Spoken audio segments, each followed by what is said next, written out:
다음 아이템 유호정 기자가 준비했죠? 네, 맞습니다. 제가 준비한 아이템, 커지는 김정숙 여사 옷값 논란입니다.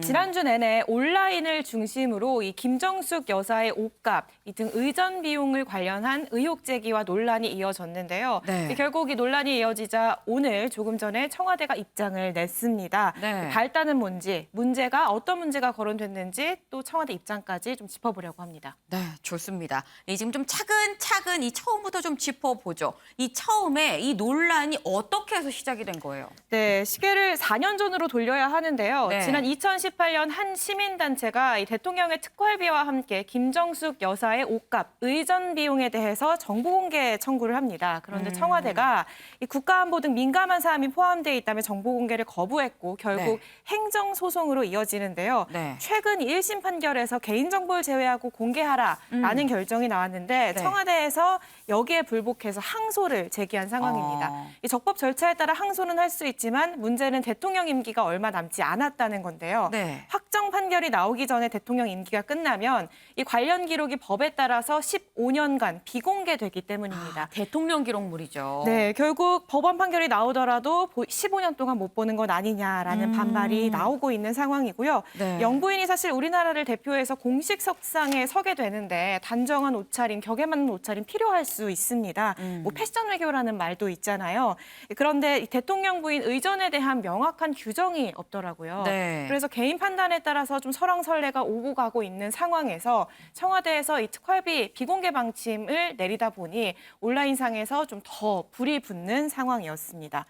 일부 네티즌들은 김정숙 여사가 그동안 공식 석상에 서서 입었던 옷들을 하나하나 다 모아서 이만큼의 옷과 액세서리를 입었다라는 이런 분석글을 올리기도 했습니다. 뭐 네. 최소 178벌, 액세서리는 뭐 200개가 넘는다 이런 분석을 내놓는 글도 화제가 됐고요. 네. 뭐 일각에서는 이런 옷들을 뭐 명품이냐 아니냐 뭐 이런 소모적인 논쟁도 있었습니다. 뭐 브로치는 뭐 2억 원이 넘는 명품 제품인지 아니면 뭐 2만 원짜리 모조품인지를 두고 좀 설전이 오가기도 했습니다. 네. 아니, 지금 저렇게나 많은 뭐 100 몇 벌에 뭐 브로치나 장신구는 뭐 200 몇 개고 이거를 언제 다 세고 있었나 싶기도 한데 지금 보니까 뭐 누리꾼도 그렇고 시민단체도 그렇고 지금 여기서 논란이 시작이 됐는데 이게 정치권으로 번진 것 같아요. 국민의힘까지 가세했습니다. 네, 맞습니다. 이 국민의힘 측에서는 공적 사용이라면 이 예산 내용을 공개하면 될 것이다 라면서 이 비공개 방침에 비판의 방점을 찍었는데요. 그런 반면에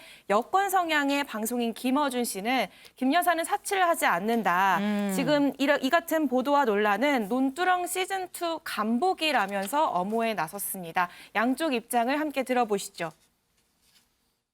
법원의 그 공개하라는 판결에 대해서 청와대가 공개하지 않겠다는 이유를 들이댄 게 국가 기밀이었기 때문에 아마 이런 일이 벌어진 거라고 저 혼자 생각을 했습니다.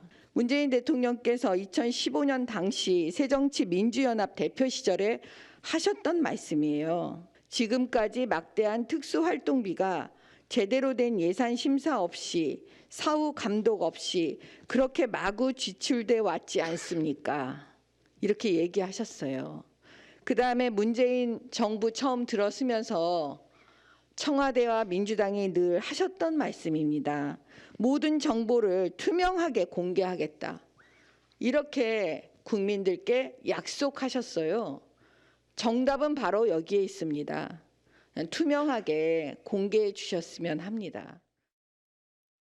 논두렁 시계 시즌2 간을 보는 것인가. 나중에 밝혀지기로는 심리 전단이 심리학자까지 동원해서 기획했던 뉴스 아닙니까? 저는 최근에 이 김정숙 여사 국가 브런치니 뭐 의상이니 하는 보면 그런 기시감이 있어요.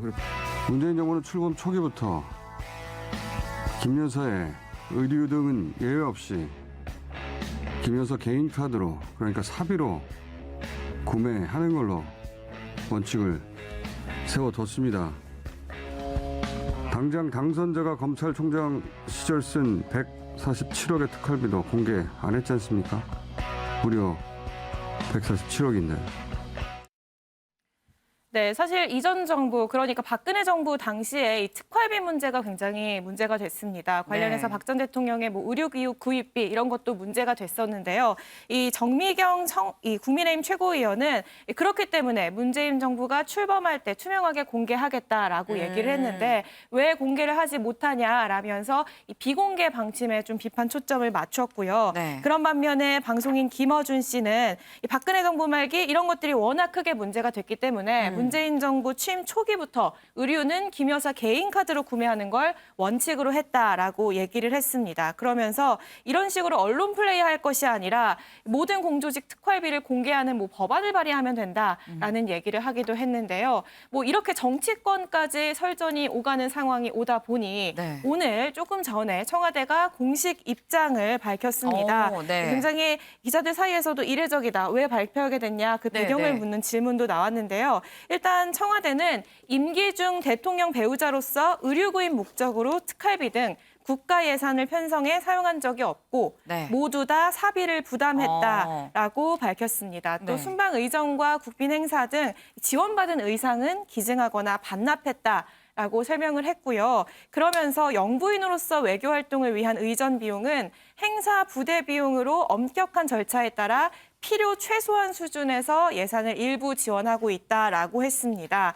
뭐 예산 일부 지원 얘기가 나오니 그럼 네. 여기에 옷값이 포함되는 네. 거 아니냐라는 질문도 있었거든요. 네, 네. 그런데 이 일부 지원 비용엔 옷값은 포함되어 있지 않다. 어. 김 여사의 의료는 모두 다 사비로 부담했다라고 분명히 했습니다. 이 대통령 비서실 특활비가 좀 여러 가지 문제로 구체적으로 공개하기 어렵다라는 점을 빌미로 무분별하게 사실과 다른 주장이 나오고 있다라는 점을 좀 지적하는 모습이었습니다.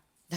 윤경호 위원님, 사실 지금 이 집무실 이전 문제만큼이나 김정숙 여사의 이 옷값 논란이 굉장히 많이 거론이 되고 있습니다.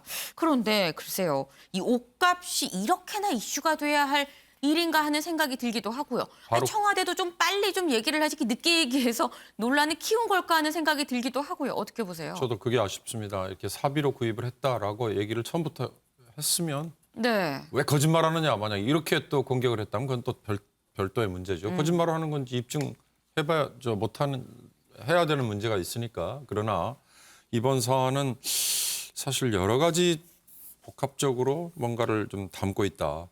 정권을 서로 주고받는 여야 간에 과연 정권 말기에 이런 문제를 건드려야 될 사안인가. 특히 일부 시민단체나 아니면 뭐 네티즌들이 재미로 뭐 김정숙 여사가 나타난 장면들을 세서 네. 50몇 벌이다. 이거는 뭐 그 사람들이 할 수 있는 일이라고 쳐도요. 네. 거기에 국민의힘의 최고위원들이 나서서 저렇게까지 얘기를 하는 게 과연 정치적으로 정말 맞는 처사인가. 그런 점에서 저는 좀 유감스럽고요. 이걸 그러면 논란을 되풀이하지 않으려면 어떻게 해야 되느냐. 그러면 모든 그러면 앞으로 공직자의 부인, 대통령의 부인들의 이런 부분은 그러면 공개를 안 하면 되느냐. 이건 또 별개 문제죠. 아까 김어준 씨의 얘기였나요? 아니면 뭐 일부의 그런 법안 얘기도 실제로 있는 것 같아요. 모든 일정 직급 이상의 공직자의 특활비는 그러면 공개적으로 다 깔아. 왜냐하면 사적인 영역에 쓰는 거와 공적인 영역에 쓰는 거를 구분을 하자 이건데 네. 이건 우리 사회가 그 정도로 후진적인지는 모르지만 스스로 절제를 하고 염치를 찾는다면 그렇다면 굳이 이렇게까지는 가지 않을 수도 있을 것 같다. 전 이 얘기는요. 시민단체나 아니면 네티즌들이 뭐 왈가왈부하는 거 그건 뭐 제가 뭐라고 뭐 거론을 못 하겠습니다. 그러나 국민의힘이 계속해서 물고 늘어지는 거는 그거는 정치 도의상 그거는 아닌 것 같다라는 얘기만 좀 하고 싶습니다. 네. 근데 여기서 또 하나 드는 이 궁금증이 소정섭 위원님. 네. 사실 뭐 이렇게 김정숙 여사 옷값 논란을 보면서 드는 생각이 예전에 김윤옥 여사도 뭐 명품 논란이 있었어요. 그리고 그 이전에도 무슨 뭐 이 옷 로비 사건 특검까지 갔었잖아요. 심지어 그거는 왜 이렇게들 여사들 옷을 두고서 항상 이게 정치권에서 논란이 되는 걸까? 왜 그렇다고 보세요? 몇 가지 원인이 있는 것 같습니다. 네. 일단 이번에 김정숙 여사 건에 대해서는 이제 뭐 별명이 이제 유쾌한 정숙 씨잖아요. 네. 그렇게 이제 낙천적이고 굉장히 활발한 성격. 대통령과는 좀 다릅니다. 네네. 그러면서 이제 진작부터 뭐 어디 외국수만 갔을 때 뭐 대통령보다 앞서 걸었는지 뒤에 걸었는지 뭐 여러 가지 말 그런 것들이 그러니까 어떤 하나의 결과가 나오기까지는 다양한 원인들이 축적되는 과정을 통해서 나타나거든요. 네. 그러니까 여러 가지 전조 증상들이 그동안 있었다라는 거죠.